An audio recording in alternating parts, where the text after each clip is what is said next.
Allahu Akbar, Allahu Akbar, Allahu Akbar. La ilaha Allahu Akbar, Allahu Akbar, Allahu Akbar. La La ilaha illallah wa la na'budu illa iyyahu mukhlishina lahuddin walau karihal musyrikun walau karihal kafirun walau karihal munafiqun. Alhamdulillahi rabbil alamin, nahmaduhu wa nasta'inuhu wa nastaghfiruh wa na'udzu billahi min sururi anfusina wa min sayyiati a'malina. May yahdihillahu fala mudhillalah wa may yudlil fala hadiyalah. Asyhadu an la ilaha illallah wahdahu la syarikalah wa asyhadu anna Muhammadan abduhu wa rasuluh. Wassalatu wassalamu ala nabiyyina Muhammad wa ala alihi wa ashabihi wa man tabi'ahu ila yaumiddin. Amma ba'du fa ya ibadallah, usikum wa nafsi bitaqwallah wa ta'atihi la'allakum tuflihun. Qala Allah ta'ala fi kitabihil karim, ya ayyuhalladzina amanu ittaqullaha haqqa tuqatih wa la tamutunna illa wa antum muslimun. Jamaah salat Idul Fitri yang dimuliakan Allah Subhanahu wa taala. Hari ini kita basahi lidah kita dengan takbir, tahmid dan tahlil. Kita gemakan kebesaran Allah Subhanahu wa taala ke segala penjuru angkasa dengan penuh sukacita, kadang dengan tetesan air mata, sebagai ekspresi rasa harap kita akan rahmat Allah, sebagai ekspresi rasa takut kita akan azab Allah, dan sebagai ekspresi rasa syukur kita akan nikmat-nikmat Allah. Kita bersyukur bahwa Allah Subhanahu wa taala masih mempertemukan kita dengan Ramadan dan merayakan Idul Fitri bersama-sama. Padahal banyak saudara kita yang tidak bisa hadir di sini bersama kita lantaran sakit, terhalang, atau karena telah mendahului kita. Betapa indahnya kemanusiaan kita pada hari ini, dengan lantunan takbir, tahmid dan tahlil dari lubuk hati yang terdalam. Kita sadari betul bahwa selama ini yang kita besarkan adalah bukan Allah. Yang kita besarkan selama ini adalah harta, kedudukan, popularitas, dan perkara keduniaan lainnya, sehingga membuat rohani kita menjadi tumpul dan tidak berkembang. Allahu Akbar, Allahu Akbar, Allahu Akbar, walillahil hamd.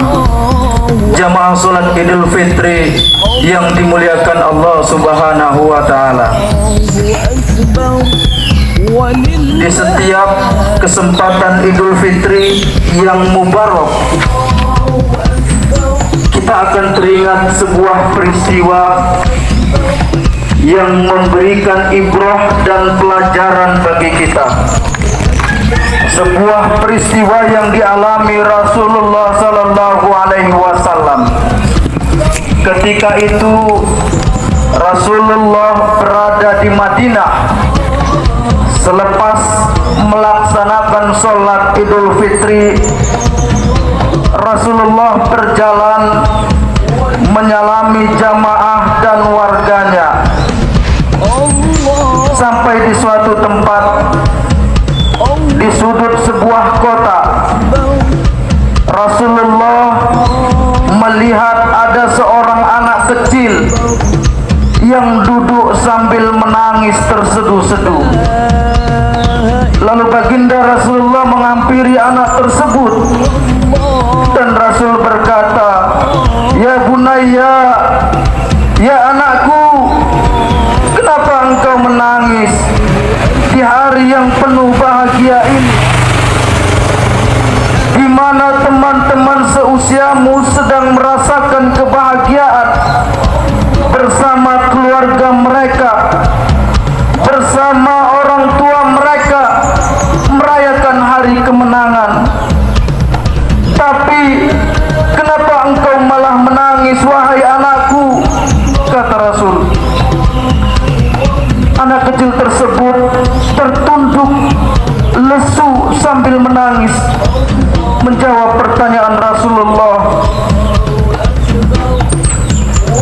"Wahai Tuan, bagaimana aku tidak bersedih?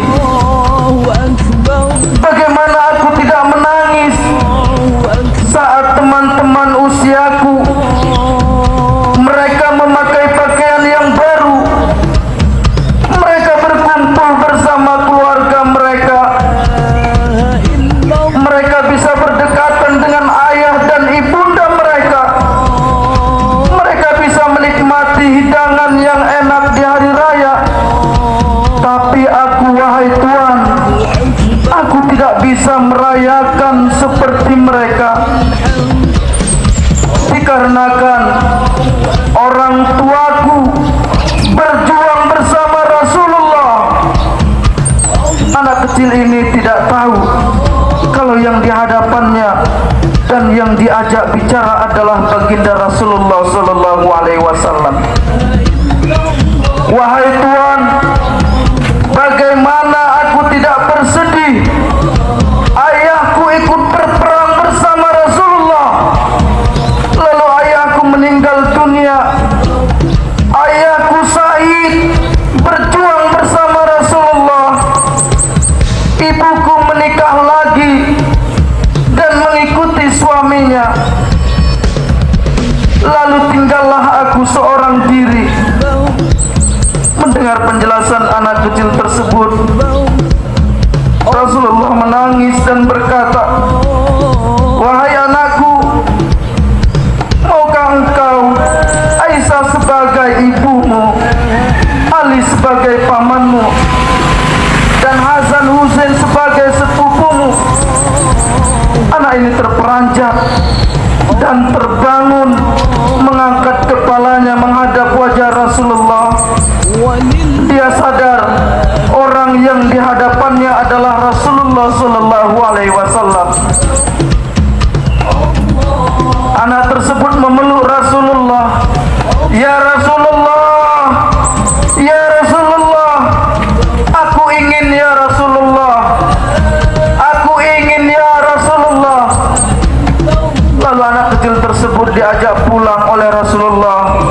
Sampai di rumah, anak tersebut dimandikan dan dipakaikan baju yang bagus oleh Sayyidah Aisyah radhiyallahu anha. Disisir rambutnya dan diajak bermain. Allahu Akbar, Allahu Akbar, Allahu Akbar, walillahil hamd. Jamaah salat Id yang dimuliakan Allah Subhanahu wa taala. Rasulullah selalu menangis bila melihat anak yatim. Rasulullah disebut Abu Yatama atau bapaknya anak yatim. Maka kalau ada hari ini di antara kita, tetangga kita, saudara kita, ada yang anak yatim, yang menangis, yang tidak bisa merayakan Idul Fitri, mari kita santuni mereka. Mari kita beri pelayanan yang terbaik untuk mereka. Karena Rasulullah mengatakan, aku bersama anak yatim, aku bersama orang-orang yang mendermakan anak yatim, aku bersama orang-orang yang menyantuni anak yatim. Kata Rasul, akaza fil jannah, akaza fil jannah. Sembari Rasul mengangkat kedua jarinya dan merapatkan kedua telunjuknya dan jari tengahnya. Akaza fil jannah, kata Rasul. Orang yang saat ini menyantuni anak yatim, mengasihi anak yatim, dia akan berdampingan denganku seperti dekatnya jari telunjuk dan jari tengahku nanti di dalam surga. Jamaah salat Id yang dimuliakan Allah Subhanahu wa taala. Sebaik apapun ibadah kita, salat kita, puasa kita, tapi ketika ada di antara saudara dan tetangga kita yang yatim dan kita tidak peduli terhadap mereka, kita termasuk orang yang mendustakan agama. Ara'aital ladzi yukazzibu biddin. Tahukah kamu orang-orang yang mendustakan agama? Fazalikal ladzi yad'ul yatim, yaitu orang-orang yang menghardik dan tidak peduli dengan anak yatim.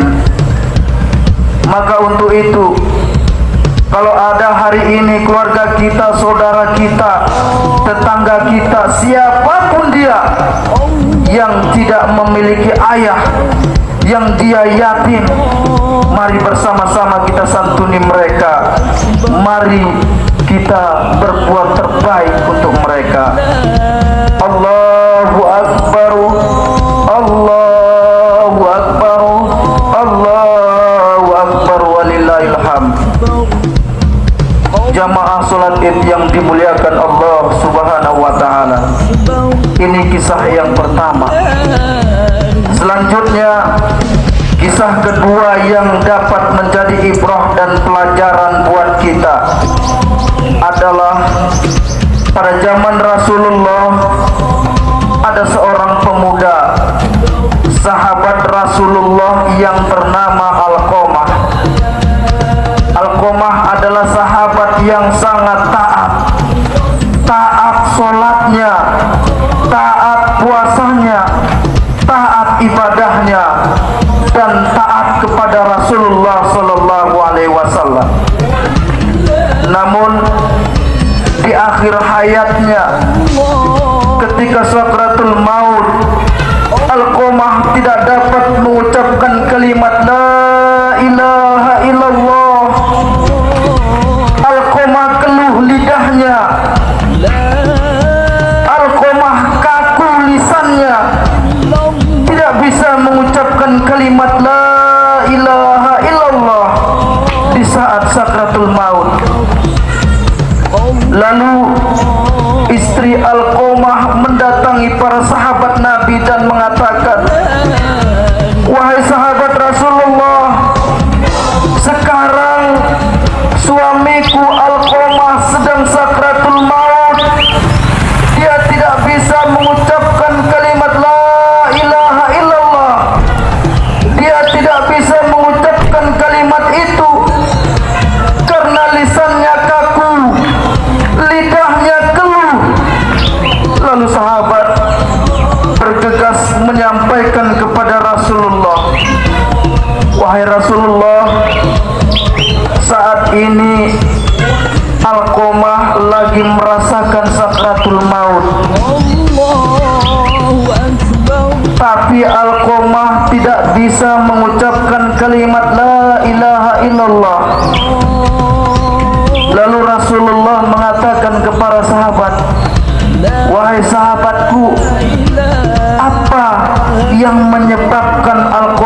tidak bisa menyebutkan kalimat la ilaha illallah di akhir hayatnya.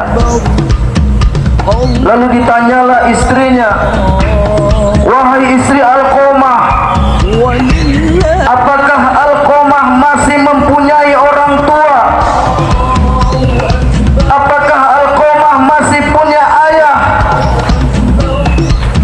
Istri Alqamah menjawab, ayahnya sudah meninggal. Apakah Alqamah punya ibu? Istrinya langsung tertunduk, ya Rasulullah, Alqamah masih punya ibu. Ibunya jauh, tinggal sendirian di seberang sana, dan ibunya sudah tua renta. Lalu Rasul memerintahkan sahabat Bilal dan Ali untuk mengunjungi ibunda Alqamah. Wahai Bilal, wahai Ali, berangkatlah kalian ke rumah ibunda Alqamah.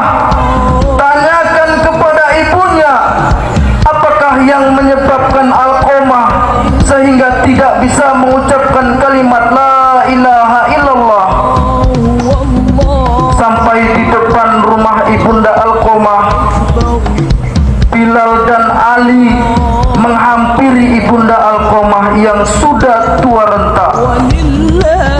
Lalu Bilal mengatakan, wahai ibunda, saat ini anakmu Alqamah sedang sakratul maut. Lidahnya kaku, lisannya keluh, lisannya tidak bisa mengucapkan kalimat la ilaha illallah. Apakah gerangan yang menyebabkan Alqamah seperti itu? Lalu ibunda Alqamah tertunduk mendengar pertanyaan sahabat. Wahai sahabat yang mulia,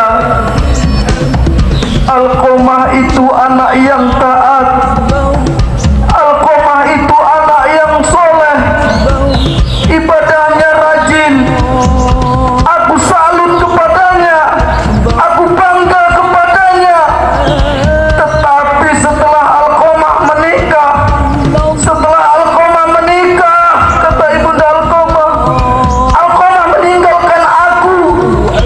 Alqamah sering mengalahkan aku. Alqamah sering memenangkan istrinya. Alqamah selalu membela istrinya, ya sahabat. Alqamah selalu mengalahkan aku. Padahal dia lahir dari rahimku. Ya sahabat. 9 bulan 10 hari aku mengandungnya. Bersusah payah, wahnan ala sawahnin. Ketika menikah, dia meninggalkan aku. Dia mengalahkan aku. Setiap keinginanku kalah dengan keinginan istrinya. Aku tidak ridho, aku tidak ikhlas, wahai sahabat. Allahu Akbar, Allahu Akbar, Allahu Akbar, walillahil hamd. Lalu sahabat menyampaikan kepada Rasulullah, wahai Rasulullah, kami telah mengunjungi ibu Alqamah. Ibundanya mengatakan bahwa Alqamah tidak taat kepadanya. Alqamah selalu mengalahkannya dan memenangkan istrinya. Lalu Rasulullah berkata, sampaikan kepada ibu Alqamah, aku yang datang kepadanya atau ibunya yang menghampiriku. Lalu sahabat kembali mengunjungi ibu Alqamah dan menyampaikan pesan Rasul kepada ibunda Alqamah. Ibunda Alqamah berkata kepada para sahabat, aku tidak akan membiarkan Rasulullah berjalan ke rumahku, maka aku yang akan menghampiri Rasulullah. Dengan tertatih, ibunda Alqamah menghampiri Rasulullah, mendatangi rumah Alqamah, dan akhirnya sampai di rumah Alqamah.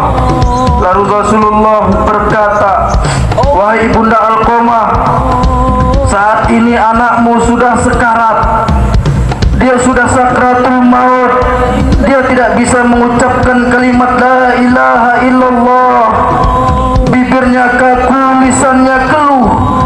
Kalau kau tidak memaafkan kesalahannya, maka engkau tidak akan mendapati Alqamah mengucapkan kalimat la ilaha illallah. Lalu Rasul berkata, wahai ibunda Alqamah, kalau kau masih tidak ridho dan tidak mau memaafkannya, maka Alqamah akan kami bakar, kata Rasul. Lalu Rasul berkata kepada para sahabat, wahai para sahabat, kumpulkan kayu bakar, kita akan bakar Alqamah. Jamaah salat yang dimuliakan Allah Subhanahu wa taala, ibunda mana yang tega melihat dan menyaksikan anaknya sengsara? Tidak ada ibunda di dunia satupun yang menginginkan anaknya sengsara hidup di dunia. Pasti semua menginginkan anaknya sukses, anaknya taat, anaknya berbakti kepada orang tua. Maka ketika mendengar Alqamah akan dibakar, hati ibunda Alqamah luluh, dan sambil menangis ibunda Alqamah berkata, ya Rasulullah, ya Rasulullah, aku maafkan Alqamah, bagaimanapun dia darah dagingku, bagaimanapun dia adalah anakku, aku maafkan kesalahannya ya Rasulullah. Lalu Rasulullah mengatakan, ibunda, kalau engkau ikhlas mengatakan maafmu kepada anakmu, maka anakmu akan bisa mengucapkan kalimat la ilaha illallah. Maka tapi apabila kau tidak ikhlas mengucapkan kata maaf kepada anakmu, maka kau tidak akan bisa melihat anakmu mengucapkan kalimat la ilaha illallah. Dan akhirnya dengan keikhlasan maaf dari ibunda Alqamah, menghembuskan napas terakhirnya dengan mengucapkan kalimat la ilaha illallah. Allahu akbar, Allahu akbar, Allahu akbar, walillahil hamd. Jamaah salat yang dimuliakan Allah Subhanahu wa taala, berapa banyak di antara kita anak yang sering melupakan orang tuanya? Berapa banyak di antara kita anak yang hanya memikirkan istri dan keluarganya tanpa memperdulikan kehidupan orang tuanya? Berapa banyak di antara kita istri-istri yang menghalangi suaminya untuk berbakti kepada kedua orang tuanya? Berapa banyak di antara kita istri-istri menjadi penyebab suami lupa dan durhaka kepada ibunya? Betapa sering kita lihat di sekeliling kita orang tua yang mempunyai anak sampai 4, 5 dan bahkan 10 orang, dan hanya seorang diri ayah kita dulu bersusah payah bekerja menafkahi dan membesarkan anak-anaknya. Tapi apa yang terjadi ketika anaknya sudah besar dan berhasil untuk menafkahi dan mengurus orang tua? Kadangkala kita sebagai anak tidak bisa, padahal orang tua kita mengurus anak-anaknya yang 5 atau sampai 10 orang, dia tetap mampu dan bisa mengurus, menafkahi dan membesarkan kita.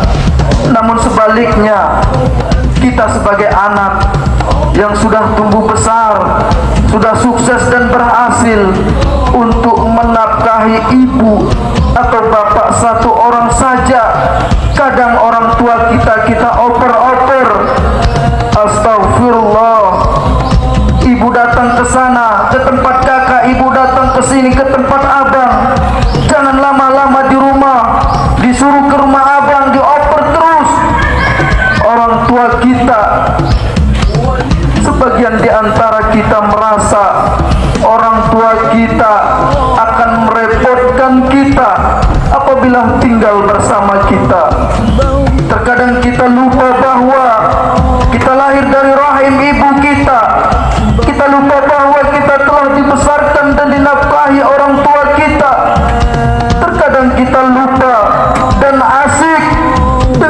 istri dan keluarga kecil kita. Padahal sangat tegas Allah berfirman di dalam Al-Quran surat Al-Isra ayat 23. A'udzubillahi minasyaitonir rajim. Wa qada rabbuka alla ta'budu illa iyyahu wa bil walidaini ihsana. Imma yablughanna 'indakal kibara ahaduhuma aw kilahuma fala taqul lahumā uffin wa la tanharhumā wa qul lahumā qawlan karīmā. Dan Tuhanmu memerintahkan supaya kamu jangan menyembah selain Dia, dan hendaklah kamu berbuat baik kepada ibu bapakmu dengan sebaik-baiknya. Jika salah seorang di antara keduanya atau keduanya sampai berumur lanjut dalam pemeliharaanmu, maka sekali-kali janganlah kamu mengatakan kepada keduanya perkataan dan janganlah kamu membentak mereka dan ucapkan kepada mereka perkataan yang mulia. Alqamah bisa mengucapkan kalimat la ilaha illallah karena ibundanya memaafkannya. Inilah luasnya maaf dari kedua orang tua kita. Seberapa banyak pun kesalahan kita kepada mereka, orang tua kita pasti akan memaafkan. Allahu Akbar, Allahu Akbar, Allahu Akbar, walillahil hamd. Lalu setelah Alqamah meninggal, Rasulullah berkata kepada para sahabat, wahai para sahabat Ansor dan Muhajirin, siapa saja yang durhaka kepada ibunya, siapa saja yang durhaka kepada bapaknya, maka neraka jahanamlah tempatnya.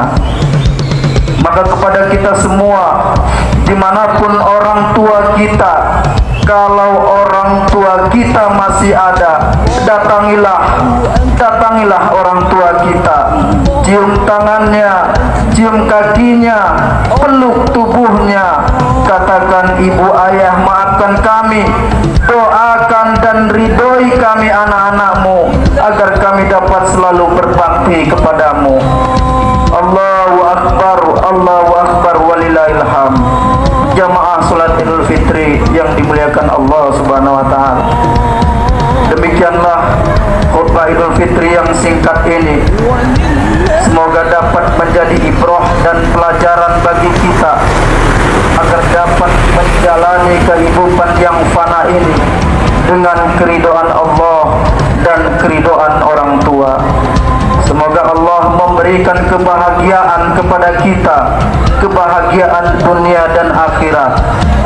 Selamat Hari Raya Idul Fitri 1 Syawal 1441 Hijriah. Minal aidin wal faidin. Mohon maaf lahir dan batin. Barakallahu li wa lakum fil Qur'anil azim. Wa nafa'ani wa iyyakum bima fihi minal zikril hakim. Wa taqabbal